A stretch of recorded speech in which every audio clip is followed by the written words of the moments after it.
Bonjour Caroline David, on est très heureux d'être ici à Lille avec vous, chez nos amis de France 3 pour parler de Lille 3000, donc cette biennale culturelle consacrée à l'art et notamment au fantastique. Vous en êtes la directrice des arts visuels et aussi la coordinatrice générale. Pourquoi le fantastique ? Le fantastique, c'est un sujet et un thème qui nous intéressait bien avec Didier Fusilier depuis 2 ou 3 ans. Le fantastique, c'est ce passage entre le réel et l'irréel. C'est quelque chose qu'on côtoie peut-être au quotidien et en même temps qui nous intrigue toujours. Est-ce que l'art n'est pas nécessairement fantastique ? Eh bien, c'est un peu la question qu'on s'est posée parce que c'est vrai qu'on peut presque tout mettre dans le fantastique, mais on a quand même tenu, je dirais, le cap sur toutes ces périodes et ce secteur un peu étrange et mystérieux. Alors on est évidemment dans l'art contemporain, mais pas seulement, c'est-à-dire on est dans l'art de tous les temps, de toujours. Bien sûr, il y a une prédominance quand même sur l'art contemporain, mais on a aussi l'art du XVIe siècle avec les fables du paysage.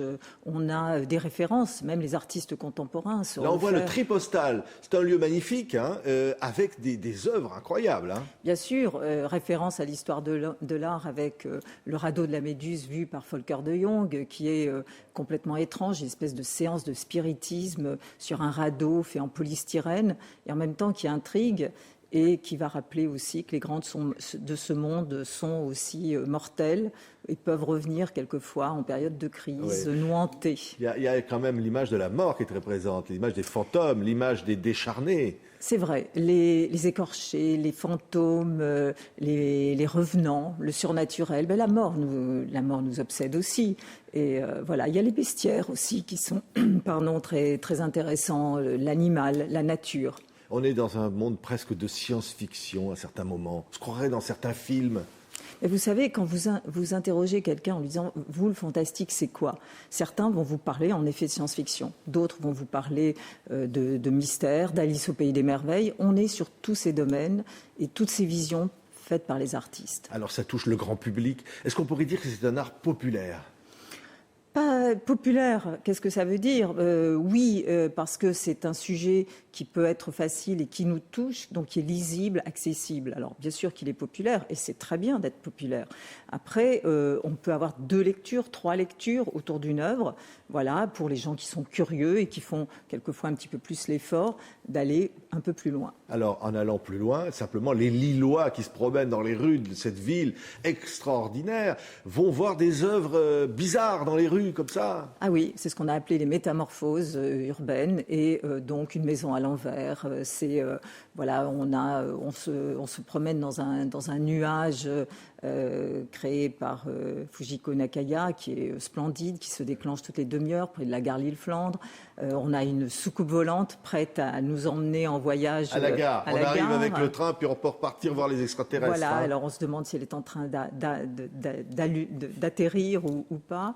Voilà, il y a des choses qui sont extrêmement, j'ai envie de dire, spectaculaires et en même temps qui vont intriguer. On avait envie un peu d'intriguer, de venir chatouiller un peu. Vous aviez envie de chatouiller le public, puis aussi d'avoir sa participation quelque part. Vous avez appelé ça le fantasia.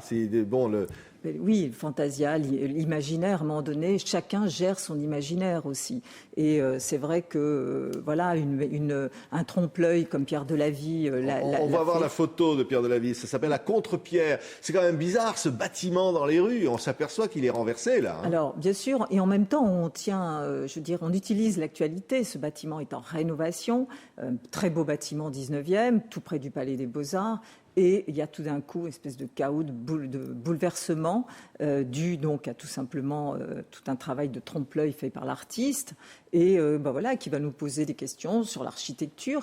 On ne le regardait pas, ce bâtiment. Maintenant, on le regarde et on va surtout le regarder aussi le jour où l'œuvre va partir, parce qu'est-ce qu'il y a derrière ? C'est l'idée que l'art est partout dans la ville, caché. Bien sûr. L'art peut être partout et les artistes savent de plus en plus utiliser l'espace public pour installer des œuvres spectaculaires ou pas d'ailleurs, qui amusent, qui sont interactives avec le public ou pas. Et donc, je crois qu'une ville dans l'art actuel et une ville actuelle passe par, à un moment donné, l'intervention d'artistes contemporain et dans l'espace public. C'est évidemment le refrain, on se souvient de Lille, capitale européenne de la culture, vous en avez été la commissaire déjà, et il y a ici quelque chose qu'il n'y a pas ailleurs, selon vous? Je crois que le nord, la région, la ville, la métropole, c'est une alchimie assez particulière. Je crois que le public joue un rôle, les artistes bien sûr, et puis je dirais ceux qui fabriquent, mais on a la chance, je dirais, d'être dans une région où la culture veut dire quelque chose depuis très longtemps. C'est le public qui est réceptif, plus qu'ailleurs. C'est ça qui fait que vous êtes né à Paris, mais vous êtes parti après, vous êtes allé à Bruxelles, et puis maintenant vous êtes ici, et il y a quelque chose ici de fort, du rapport du public avec l'art. Je ne suis pas la seule à le dire. Hein. Ça, c'est la grande réputation du Nord, c'est que quand on découvre le Nord, on n'a plus envie d'en repartir, et c'est tout à fait vrai. Il y a une simplicité, une curiosité, une gentillesse.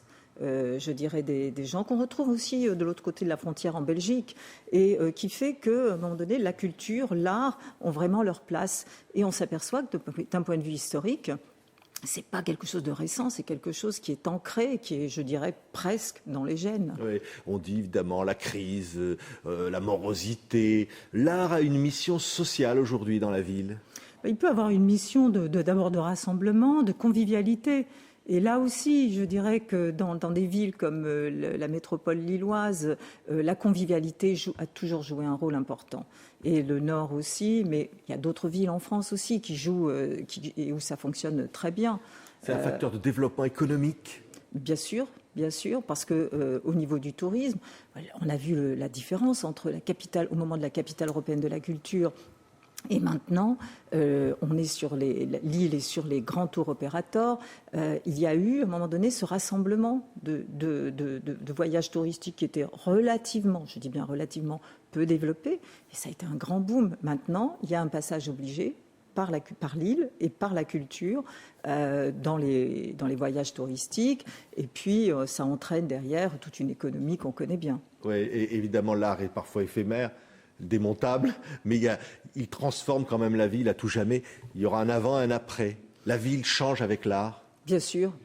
Alors il y a des œuvres qui restent, hein, pas toutes, bien sûr. On est aussi sur du temporaire et de l'éphémère, mais il y a des œuvres qui restent. Et c'est vrai que les tulipes de Kusama, qui sont à côté de la gare Lille-Flandre, qui sont un des restes de l'île 2004, capitale européenne de la culture, c'est devenu un symbole de l'île. Merci Caroline David, directrice des arts visuels de Lille et surtout de Lille 3000.